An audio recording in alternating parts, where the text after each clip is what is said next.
17 जनवरी के दिन ही पिछले साल रोहित वेमुला की खुदकुशी का मामला सामने आया था।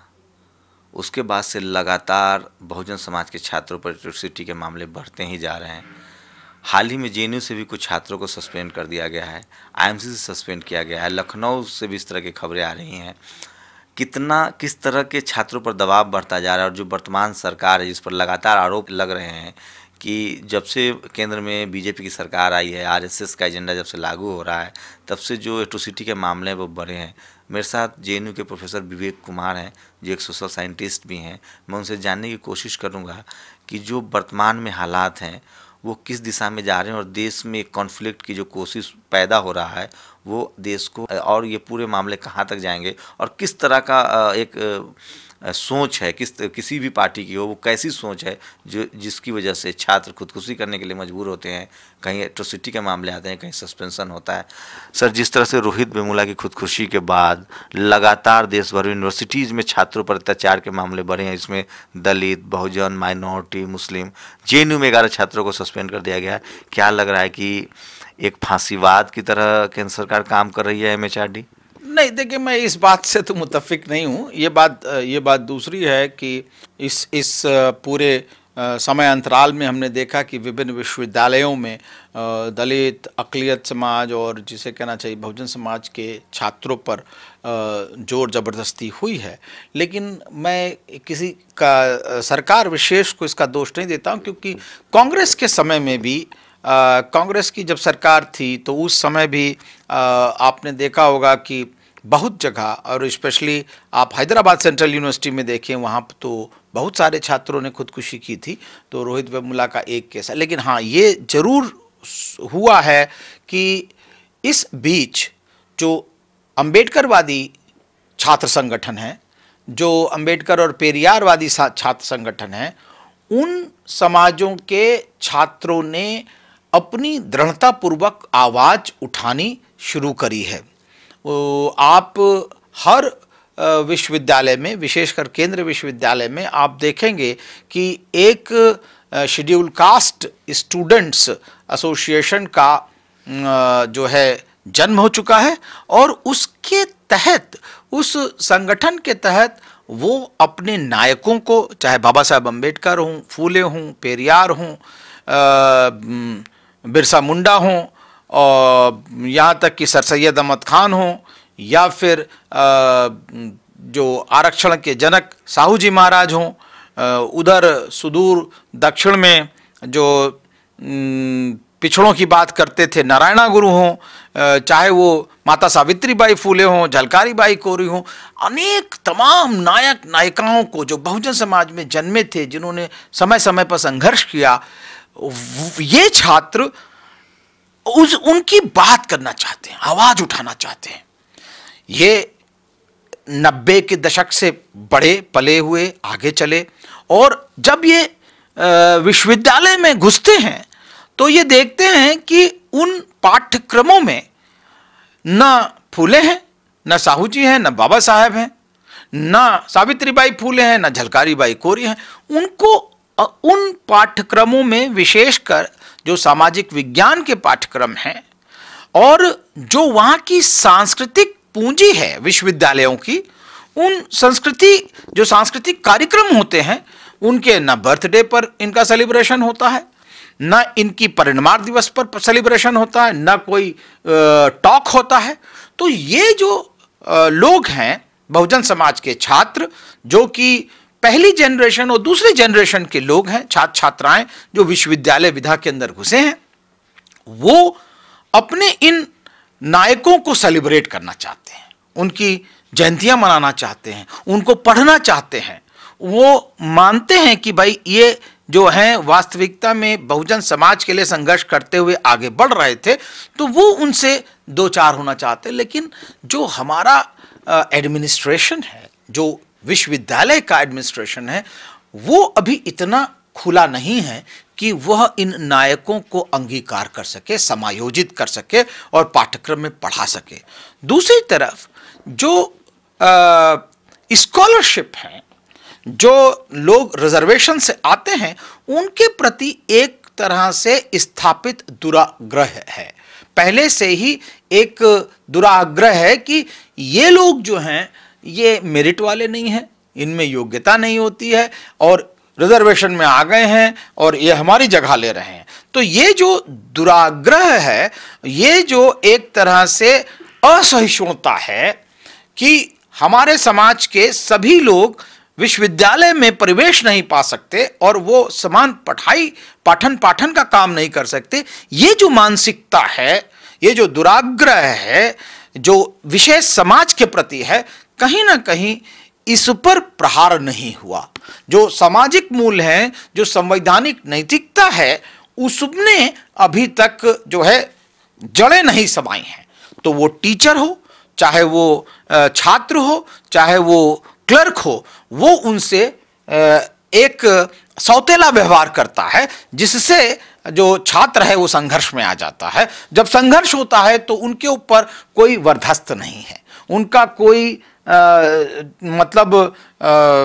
स्वामी नहीं है या उनके कोई मातहत नहीं है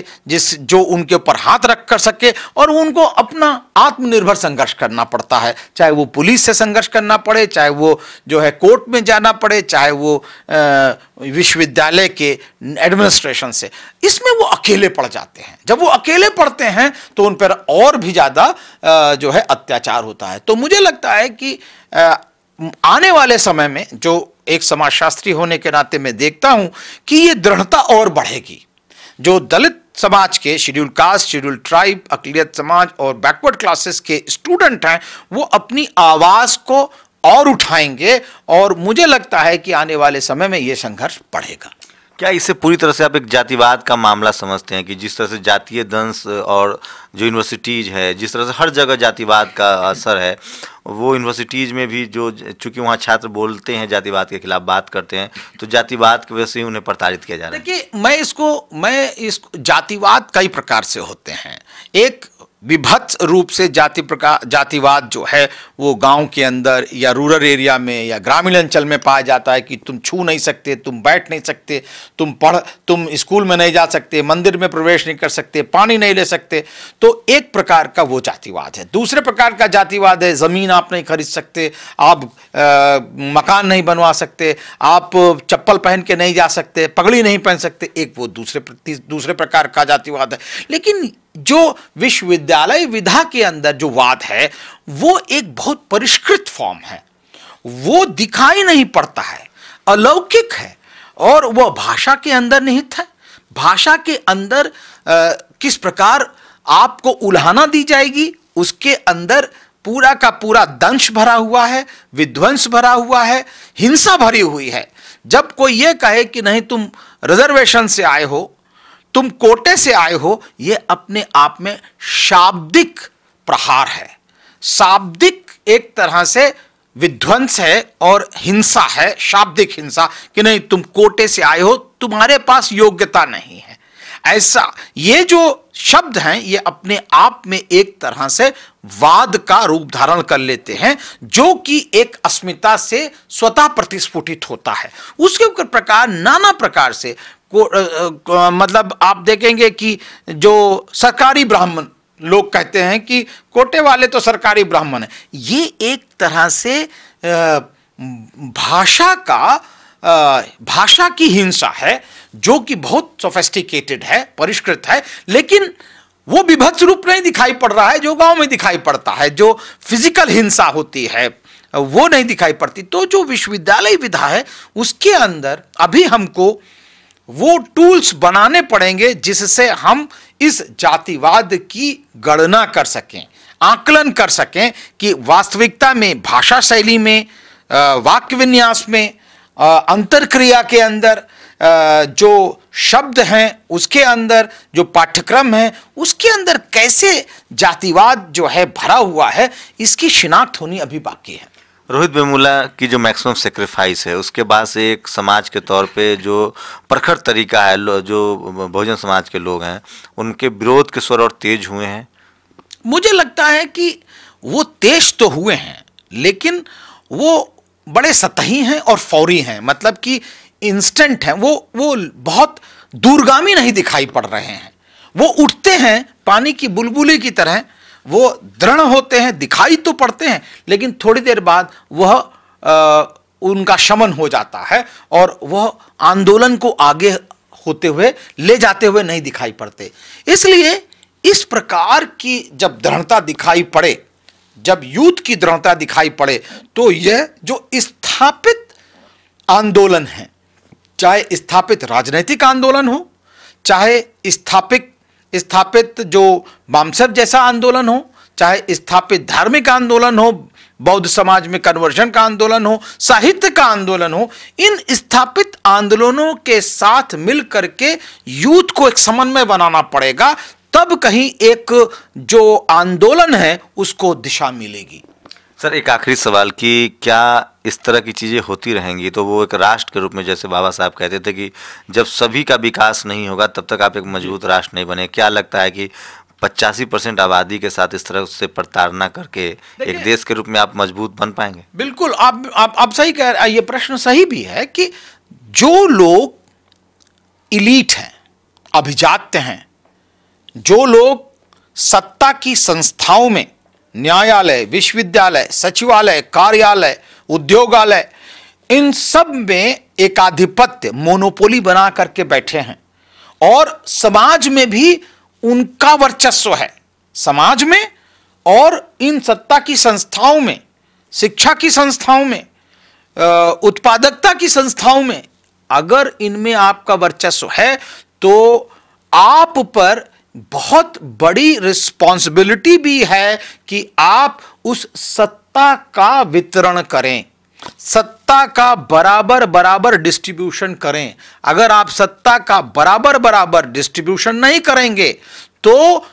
बहुत सारे समाज जो है पृथक हो जाएंगे, वंचित हो जाएंगे, और वंचित समाज हमेशा संघर्ष करता है, और वंचित समाज के संघर्ष के आने वाले समय में जो है और संघर्ष बढ़ने के आंदोलन जो है बढ़ रहे हैं, इसकी शिनाख्त की जा सकती है। तो जिस तरह से रोहित वेमुला की खुदकुशी का मामला सामने आया था, जिसे संस्थानिक हत्या कहा जा रहा है, उसके बाद से देश में कॉन्फ्लिक्ट भी बढ़ा है और बहुजन समाज के छात्र लगातार अपनी आवाज़ भी उठा रहे हैं। और प्रोफेसर विवेक कुमार की माने तो ये अभी संघर्ष का दौर और बढ़ेगा, क्योंकि दूसरे पक्ष से जो लोग हैं, जो एलीट लोग हैं, उनको कहीं ना कहीं समझना होगा कि एक मजबूत देश तभी बनेगा जब सभी की इसमें भागीदारी हो, सभी के लिए समानता हो, चाहे वो लैंगिक भेदभाव हो, धार्मिक भेदभाव हो, जातीय भेदभाव हो, जब तक खत्म नहीं होगा तब तक आप देश के रूप में मजबूत नहीं होंगे। और तभी रोहित वेमुला जैसे जो छात्र जो मजबूर होते हैं खुदकुशी के लिए या जिनको प्रताड़ित किया जाता है, ऐसे मामले रुकेंगे। कैमरामैन गौतम के साथ शंभू कुमार सिंह, नेशनल दस्तक, JNU, दिल्ली।